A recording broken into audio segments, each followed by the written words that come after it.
5 प्रकार के महापापी होते हैं और महापापी उन्हें कहते हैं कि आचारहीनम न पुनन्ति वेदाः, वेदों की ऋचाएं भी जिन्हें पवित्र नहीं बना सकती।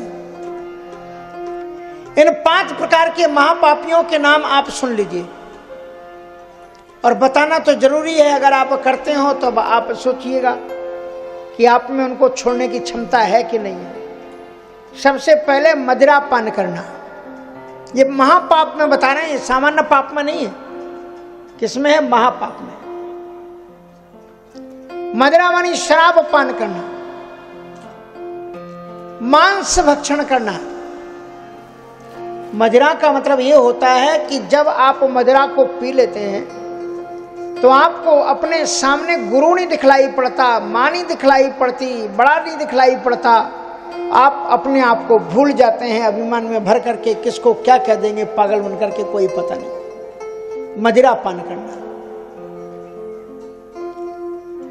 और दूसरा मांस भक्षण करना, जीवों की हत्या करना। तीसरा जुआ खेलना। हमारे यहाँ अमेरिका में तो बहुत बड़े बड़े वो होते हैं, क्या कैसीनो कहते हैं। हाँ, एक बार हम न्यू जर्सी में रुके हुए थे, शुरू की बात थी, 2000 से जाना शुरू किया, 2003 की बात होगी।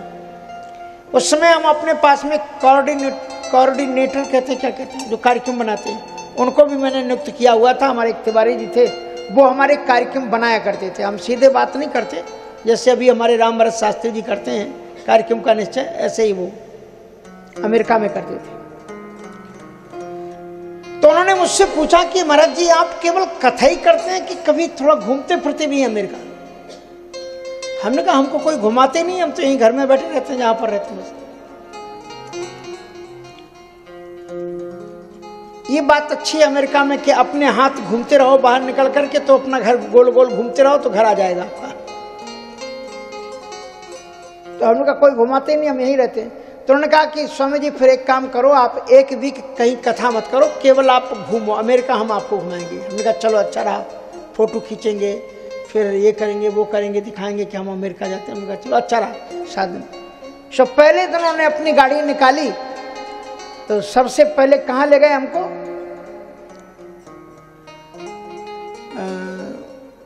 अटलांटा नहीं, क्या नाम है उसका, हमारे न्यू जर्सी में कोई फेमस जगह है कैसीनो के लिए, क्या नाम कुछ मालूम है आपको? न्यू जर्सी में फेमस है वो जगह, आज ही नाम भूल गया, नहीं तो मैं उसका नाम जानता हूं। तो वहां ले गए वो मुझे, और वो कैसीनो के लिए नंबर 1 है अमेरिका में, अटलांटिक सिटी। हाँ, हमारे ख्याल से अटलांटिक सिटी है। संयोग से पता नहीं क्या फोन आया तिवारी जी के लिए, कहा स्वामी जी क्षमा करना, 1 घंटा आपको वेट करना पड़ेगा। और वहाँ मोरिनो ब्रिज जो है ना, समुद्र के किनारे का घाट, उतना बड़ा कहीं होगा नहीं, और वहाँ पर हमको बैठा गए। कहा स्वामी जी हम 1 घंटे में लौट करके आते। वहाँ पर इतनी बेचारी गरीब बहनें बेटियाँ दिखलाई पड़ी, शरीर पर कपड़े नहीं बेचारी पहनने के लिए, और घूम रही इधर से उधर। हमने कहा तिवारी जी को जगह भी मिली थी तो जय मिली थी हमको बाबा जी को बैठाने के लिए, कहाँ बैठा करके चले गए, कैसे टाइम काटे हैं यहाँ पर। अटलांटिक सिटी की बात। कैसीनो मानी जुआ घर। और महाभारत से लेकर के आज तक जुए की कहानियां आती हैं, और आज भी जुआ अब तो दूसरे ढंग से आ गया, लॉटरी के रूप में आ गया है। अब तो छोड़ो, अब तो हर एक मोबाइल में रखा हुआ है बच्चों के पास में, प्रचार किया जा रहा है उसका, और बड़े बड़े न्यूज चैनल तक पैसे के लोभ में उनका प्रचार करते हैं कि इसको आप खेलो, इससे तुम्हारी कमाई होगी। और जुआ खेलने से अगर आज तक किसी का घर बसा हो तो आप मुझे लिख करके दे देना, कल से हम ये बात कहना बंद कर देंगे, आज तक किसी का जुआ खेलने से घर बसा नहीं, आज तक लॉटरी खेलने से किसी का घर बसा नहीं। महापापों में है ये, तीसरा महापाप है। और चौथा महापाप है स्वर्ण चोरी करना। बोले पांचवा, बोले पांचवें का नाम लिखा नहीं। बोले कोई तो होता होगा, बोले हाँ वो पांचवा वो है जो इन चारों महापापों में से एक भी महापाप ना करता हो, लेकिन जो ये महापाप करता हो उनकी संगति करता हो वो भी महापापी है। आप जुआ खेलते नहीं खेलते अच्छी बात है, लेकिन आप अपने घर में जुआ खड्डा अड्डा चलाते हैं तो ये आप महापापी हैं। आप अपने यहाँ पर शराब पीते कि नहीं पीते अलग बात है, लेकिन आप शराब की दुकान चलाते हैं तो आप महापाप करते हैं। चलाने तो दुनिया में तमाम काम है आपको, आप भगवान के भक्त हो, वैष्णव हो, ठाकुर जी के साथ जुड़े हो, किसी संत से जुड़े हो, तो क्यों ऐसा काम करते हो? भागवत सुनते हो, रामायण सुनते हो। दुनिया में धंधा क्या केवल यही बचा है? कोई दूसरा काम कर लो। भगवान ने तमाम काम दिए हुए, इसलिए पंचोग्र पापा छल छद्म कारणा क्रूरा पिशाचा इव निर्दयाश्चय ब्रह्मस्व पुष्टा व्यभिचारी कारिणा सप्ताह यज्ञ ने। ऐसे जो महापाप किया हो, जिसे वेदों की पवित्र चाहें भी पवित्र नहीं कर सकती, उसे श्रीमद् भागवत कथा का सप्ताह पवित्र और पावन बना करके ठाकुर जी के धाम पहुंचा देता है। ये गारंटी उन्होंने दी। और बोले ऐसा कभी हुआ तो एक उदाहरण सुनाया। धुंधकारी की आपने कथा सुनी होगी। तुंगभद्रा तटे पूर्वम अभूत पुत्तनमत्तमं यत्र वर्णाः स्वधर्मेण सत्य सत्कर्म तत्परा। तुंगभद्रा नदी के किनारे पर अभूत पत्तन नाम का एक ग्राम था। उसमें आत्मदेव नाम के एक ब्राह्मण निवास करते थे। ज्ञान और विज्ञान में द्वितीय एवं भास्करा, श्रुतियों और वेदों के अद्भुत निष्णात पंडित थे। तीनों काल की संध्या करते थे, दान दक्षिणा धर्म सब कुछ करते थे। अद्भुत थे धर्म में, ज्ञान में, धर्म में, त्याग में, तपस्या में। उनके जीवन में सब सुख थे, पर एक संतान नहीं थी। इसलिए उनके मन में सदैव एक ग्लानि रहती थी कि अगर संतानहीन को आप देख लो तो आपके पुण्य नष्ट हो जाते हैं। लेकिन श्रीमद् भागवत में इस अवधारणा को मिथक बताया गया है कि ये बात सत्य नहीं है।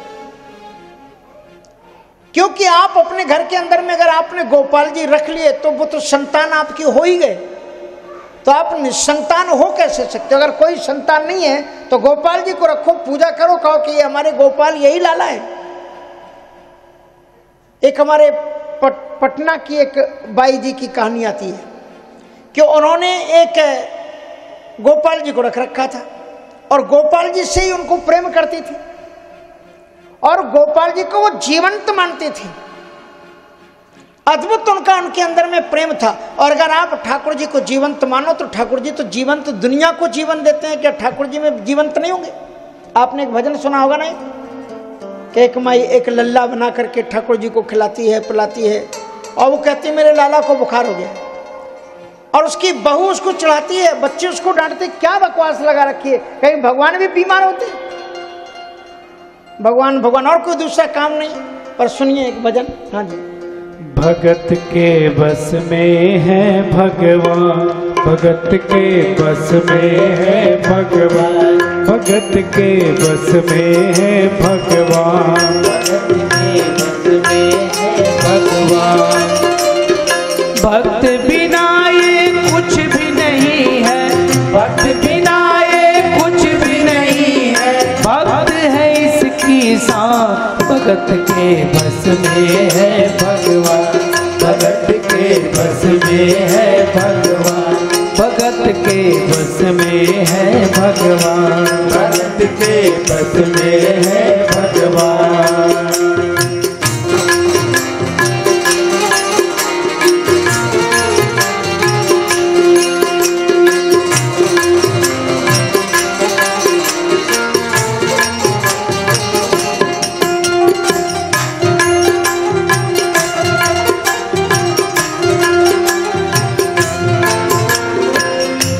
भगत मुरली वाले की रोज वृंदावन डोले, भगत मुरली वाले की रोज वृंदावन डोले, कृष्ण को लल्ला समझे, कृष्ण को लल्ला बोले, कृष्ण को लल्ला समझे, कृष्ण को लल्ला बोले।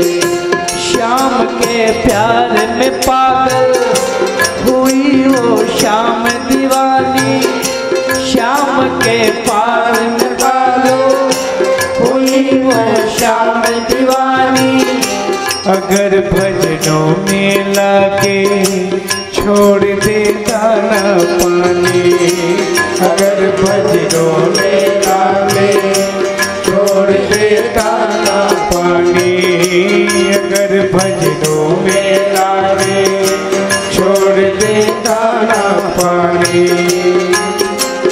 प्यार करन वो लागी उससे, प्यार करन वो लागी उससे, अपने पुत्र समान। भगत के बस में है भगवान, भगत के बस में है भगवान।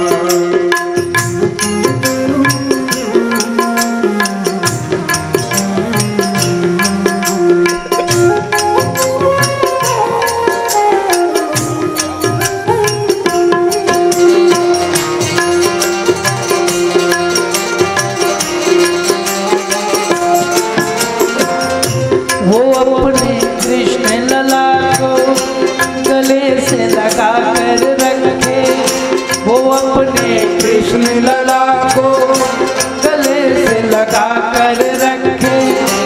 हमेशा सजा कर रखे, खिलाड़ लड़ा कर रखे, हमेशा सजा कर रखे, खिलाड़ लड़ा कर रखे।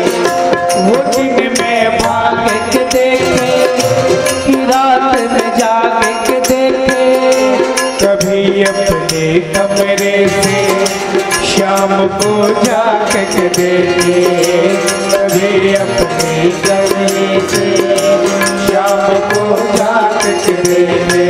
अपनी जान से ज्यादा रखती, अपनी जान से ज्यादा रखती, अपने लला का ध्यान। भगत के बस में है भगवान, भगत के बस में है भगवान।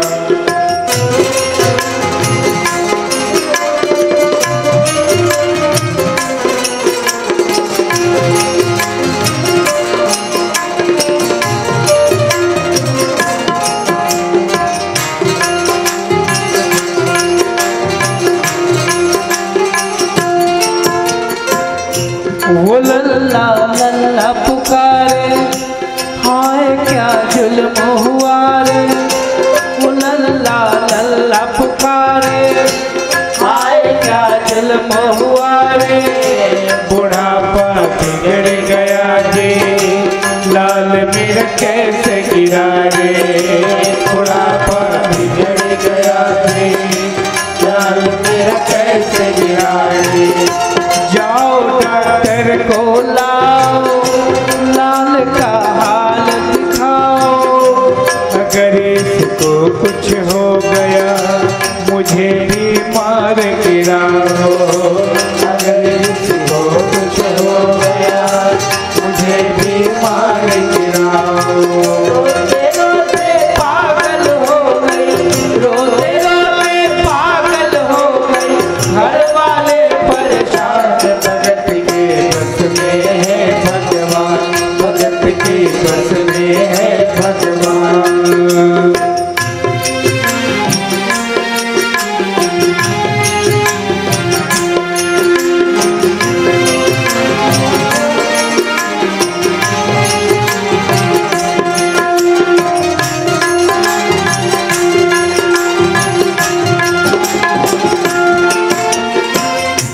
नबज को टटोल के बोले, ये तेरा लाल सही है। कसम खा के कहता हूँ कोई तकलीफ नहीं है, कसम खा के कहता हूँ कोई तकलीफ नहीं है। वो माता देख के बोले, ये तेरा लाल सही है। माई चिंता मत करियो कोई तकलीफ रही है। माए चिंता मत करियो, कोई तकलीफ नहीं। धड़क रहा सीना लल्ला का, धड़क रहा सीना लल्ला का, मूर्ति में तेरा भगत के बस में है भगवान, भगत के बस में है भगवान।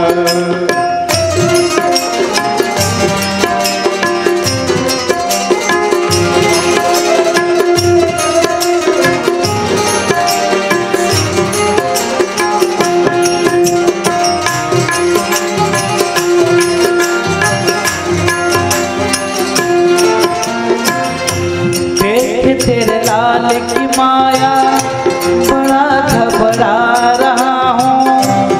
जहाँ से तू लल्ला लाई वहीं पे जा रहा हूँ। जहाँ से लल्ला लाई वहीं पे जा रहा हूँ। लाल तेरा जुग जुग जिए, बड़ा एहसान किया है, आज से सारा जीवन उसी के नाम किया है। आज से सारा जीवन उसी के नाम किया। बनवारी तेरी माँ नहीं पागल, बनवारी तेरी माँ नहीं पागल, पागल सारा जहां। भगत के बस में है भगवान, भगत के बस में है भगवान। भक्त बिना ये कुछ भी नहीं है, भक्त बिना ये कुछ भी नहीं है, भक्त है इसकी शान। भगत के बस में है भगवान, भगत के बस में है भगवान। समझ में आया इस भजन का मतलब? एक माता जी ने जो अपने छोटे से गोपाल जी को अपने पास में रख रखा था, वे ठाकुर जी की मूर्ति नहीं मानती थी, वो उन्हें श्री विग्रह मानती थी। इसलिए उनको लगा कि वो अपना ही गोपाल है और उसमें प्राण भी। डॉक्टर ने भी प्रूव किया कि ये इसकी धड़कन है इसके अंदर में। वो आश्चर्यचकित हो गया। एक बात मुझे याद आ गई। एक 7 वर्ष की बेटी,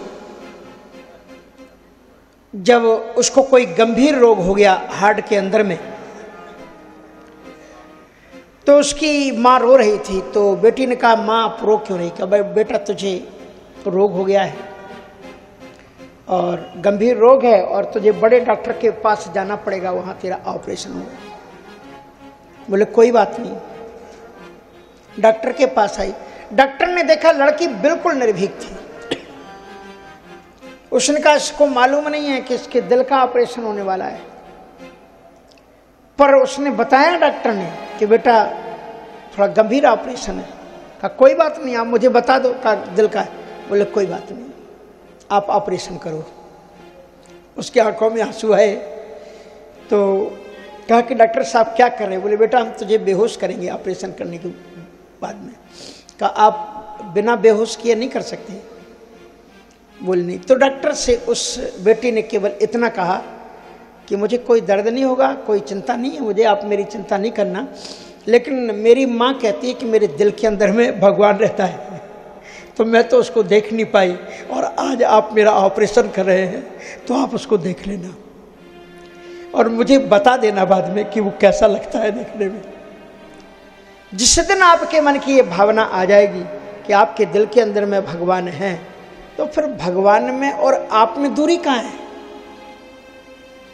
भगवान को आप प्राप्त कर चुके। कोई तपस्या, कोई साधना, कोई जप, कोई तप की आवश्यकता नहीं। भाव वश भगवान सुख निधान करुणा भवन। जिन भगवान को प्राप्त करने के लिए बड़े बड़े ऋषि मुनि लोग जोग जप तप संयम समाधि करते हैं, और केवट उन्हीं को ललकारता है, कहे तुम्हारा मर्म में जाना, क्योंकि भाव वश भगवान। शबरी उन्हीं को झूठे वेर खिला देती है, तो विदुरानी जी उसे केलों के छिलकों का भोग लगा देती है। भावना मन में होनी चाहिए।